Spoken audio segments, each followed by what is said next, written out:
odložil, aby sekundář dobře viděl. Začal se zabývat druhým lalokem, když se dveře za ním otevřely. Doktore Pearsone, můžeme na okamžik vyrušit. Pearson se mrzutě otočil. Hlas patřil Karlu Bannisterovi, vedoucímu laboratornímu technikovi patologického oddělení. Měl hlavu vstrčenou do pootevřených dveří. V chodbě za ním se rýsovala další postava. Vidíte, že mám práci. Co chcete?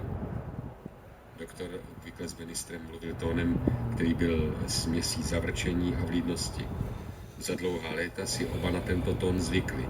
Srdečnější projev by je patrně přivedl do rozpaku. Bannister se nedal vyvést z rovnováhy. Pokynul osobě za svými zády. Pojďte dál. Pearsonovi ohlásil. Vedu Johna Alexandra. Přijal jste ho před týdnem jako nového laboratorního technika. Dnes nastoupil. Pravda, zapomněl jsem. Vejděte. Pearson se nevyjadřoval o mnoho přívětivěji, než když mluvil s Bannisterem.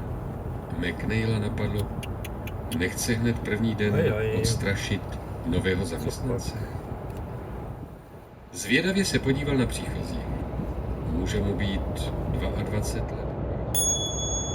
Později se ukázalo, že umí hádat na hlas. Už předtím se dověděl, že Alexander právě dokončil kolej, kde dosáhl kvalifikace laboratorního technika. Toho mohli tady dobře potřebovat. Bannister totiž nebyl žádný Louis Pasteur. McNeil se zadíval na staršího laboranta. Bannister byl menším vydáním Pearsona. Nevysoké zavalité tělo s kulatým břichem kryl skvrnami posetý pracovní plášť. Nebyl zapnut na knoflíky, takže pod ním bylo vidět ošumělý nevyžehlený oblek. Bannister byl téměř hlavý a ubohý zbytek vlasů byl hrozně zanedbaný. McNeil znal lecos Bannisterova života. Přišel do nemocnice svý Countys rok či dva po přijetí Joea Pearsona. Měl středoškolské vzdělání a Pearson ho pověřoval nejrůznějšími funkcemi. Skladníka, poslíčka, umývače laboratorního skla. Jak léta ubíhala, Bannister se naučil spoustě praktických metod a postupů a stal se Pearsonovou pravou rukou. Oficiálně spočívalo těžiště Bannisterovy práce v sérologii a biochemii. V oddělení byl tak dlouho, že mohl klidně zastoupit kteréhokoliv laboranta na jiném úseku a často za ně v případě potřeby zaskakoval. Právě z tohoto důvodu na něj Pearson přesunul značný díl administrativní práce a ponechal mu na starosti dozor nad všemi laboranty. McNeil byl přesvědčen, že Bannister byl ve svých nejlepších letech opravdu dobrým laborantem, který mohl s hlubším vzděláním dosáhnout vyšší mety. V přítomné době měl Bannister sice poměrně značné empirické zkušenosti, ale za to hrozně malou teoretickou průpravu. Pozoroval, že laboratorní práce vykonává mechanicky, bez rozumového zdůvodnění. Prováděl sérologické i biochemické testy bez zásadního pochopení jejich vědeckého podkladu. McNeilovi často napadlo, jak snadno by mohlo dojít k nebezpečnému omylu. Alexander měl ovšem zcela odlišné předpoklady. Získal vzdělání obvykle u většiny současných laborantů. Absolvoval 3letou kolej, poslední rok strávil ve známé škole pro laboratorní techniky. Termín technik býval bolavou příčinou srážek s lidmi, jako byl Bannister, který uznával jen funkci laboranta. Pearson mávl doutníkem ke zbývající židli u stolu. Posaďte se, Johne. Děkuji, pane doktore, odpověděl Alexander zdvořile. Jeho neposkvrněný pracovní plášť, střížený podle poslední módy, vyžehlené kalhoty a naleštěné boty okatě zdůrazňovaly Pearsonovu a Bannisterovu ošumělost. Myslíte, že se vám u nás bude líbit? Pearson si prohlížel plíci, kterou měl rozloženou na dlaních, a při hovoru pokračoval v jejím vizuálním vyšetření. Určitě, pane doktore. Příjemný chlapec, konstatoval McNeil. Říká to úplně přesvědčivě. Dobrá, Johne, řekl Pearson. Máme zavedené určité pracovní postupy. Možná, že nejsou vždy totožné s těmi, na které jste zvyklí ze školy. Ověřili jsme si však, že pro naše podmínky jsou nejvhodnější. Chápu, pane doktore, chápu. Opravdu chápeš, podivil se McNeil. Rozumíš, co ti ten starok povídá? Že nedovolí žádné změny, že nepřipustí žádné nesmysly, které si pozbíral ve škole a chtěl bys je, i kdyby byly sebevýhodnější, nedej Bože uplatňovat u nás na oddělení. A že nic, vůbec nic, se nesmí stát bez jeho požehnání. Zdálo by se, že jsme staromódní, pokračoval Pearson, u podivu dost přátelsky. Důvěřujeme však pouze vyzkoušeným a ověřeným metodám. Že, Karle? Ministr vyzvaný k přitakání rychle odpověděl. Správně, správně. Pearson skončil prohlídku plic, vnořil ruku do nádoby a zalovil v ní, jako by vylosovával čísla z osulí. Vytáhl žaludek, zamručil a podržel ji otevřeným řezem směrem k McNeilovi. Vidíte? Sekundář přikývl. Ano, zaznamenal jsem. V pořádku. Pearson pokynul k deskám s nálezy a diktoval. Pod prstencem pyloru ve 12 se nalézá vřed. Alexander se lehce naklonil, aby lépe viděl. Pearson si toho všiml a přes stůl k němu žaludek přistrčil. Zajímá vás sekce, Johne? Alexander poctivě odpověděl. Anatomie mě odjak živa bavila, pane doktore. Stejně jako laboratorní práce, že? McNeil vycítil, že Pearson je potěšil. Patologická anatomie byla velkou láskou starého lékaře. Ano, prosím. Pozval ho pokynem blíž. Pojďte. Zkoumáme právě orgány 55leté ženy. Pearson zalistoval v choropopisu. Alexander by chtivě přihlížel. Případ je opravdu zajímavý. Pacientka byla vdova. Bezprostřední příčinou smrti byla rakovina prsu. Už před 2 roky věděli děti o jejich potížích, ale nedala se přemluvit, aby vyhledala lékaře. Měla si proti doktorům předsudky. Některý lidi mají, zachychtal se ministr vysokým tónem, ale sotva zachytil Pearsonův pohled uhlídl. Ale nechte ty pitomé poznámky, nepřerušujte mě, když informuji, ano. Ani vám trocha poučení neuškodí. Kdokoliv jiný by byl Pearsonovou výtkou zkrušen, ale ministr se jenom ušklí. Jaký byl další průběh, pane doktore, ozval se Alexander. Je tu uvedeno.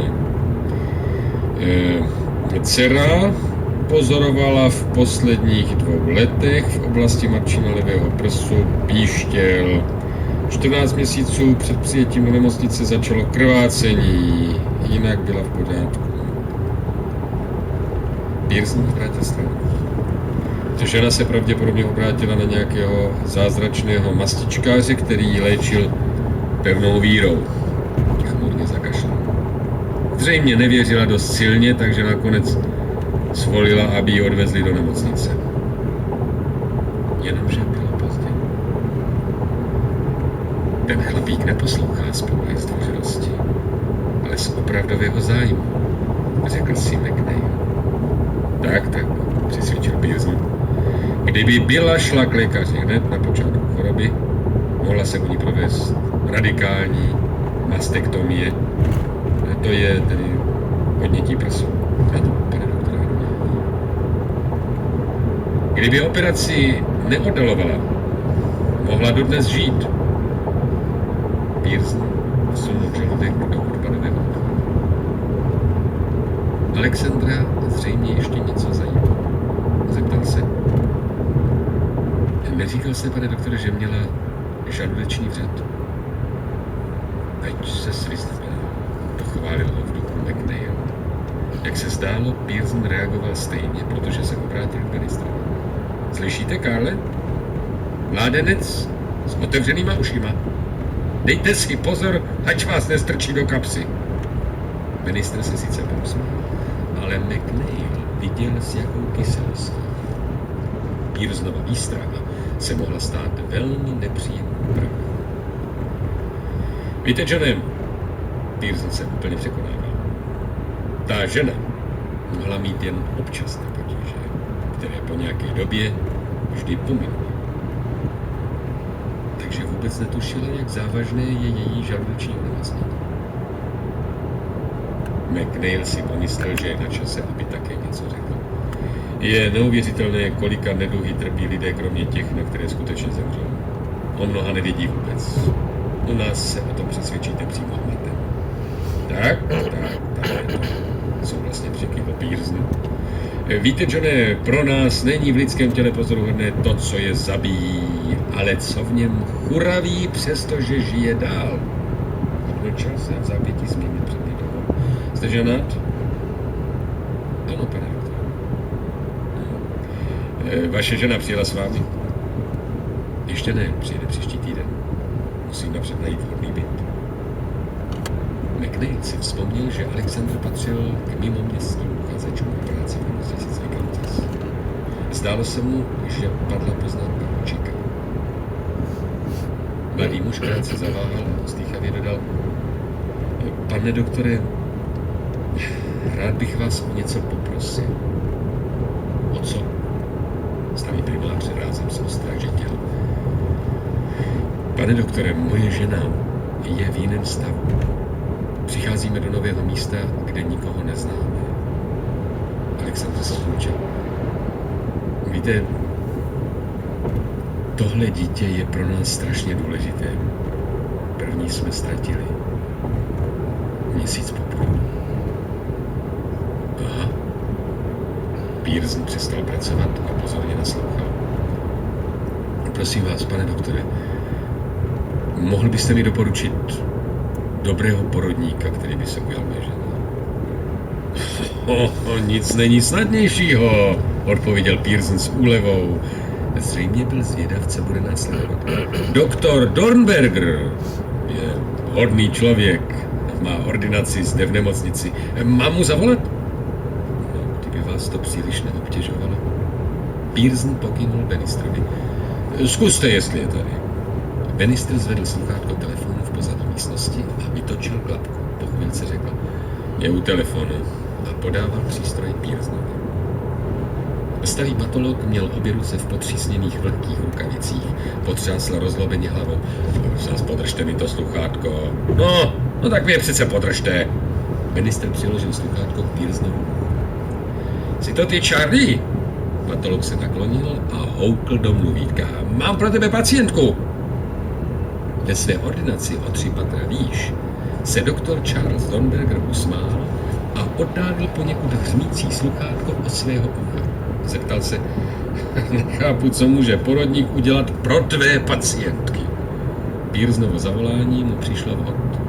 Po včerejší schůzce s O'Donnellem si lámal hlavu, jak by mohl s Joem Pearsonem nenápadně promluvit. A teď se mu nabízela skvělá příležitost. Dole na patologii Pearson přehodil doutník do koutku úst. S Dornbergerem mluvíval vždycky rád. Ty, starý blázne, nejedná se o mrtvou. Tvá budoucí pacientka je pěkně živá. Jde o manželku jednoho z mých hochů, nového technologa Johna Alexandra. Přistěhují se v nejbližší době a nikoho v našem městě neznají, víš? Jakmile Pearson uvedl jméno, Dornberger otevřel zásuvku a vyňal čistou kartu. Minutku, přitiskl sluchátko ramenem k uchu a uvolnil pravou ruku v psaní. Kartu přidržoval levou. Svým hezkým písmem napsal: paní John Alexandrová. Pro systematického Dornbergera bylo typické, že každý případ začínal tímto záhledem. Rád ti vyhovím, Joe. Zavolej mě a domluví si návštěvu. No? Ano, za pár dní. Paní Alexandrová přijede teprve příští týden. Potutelně se pousmál na Alexandra a téměř zakřičel: Kdyby náhodou chtěli dvojčata, Charlie, nezapomeň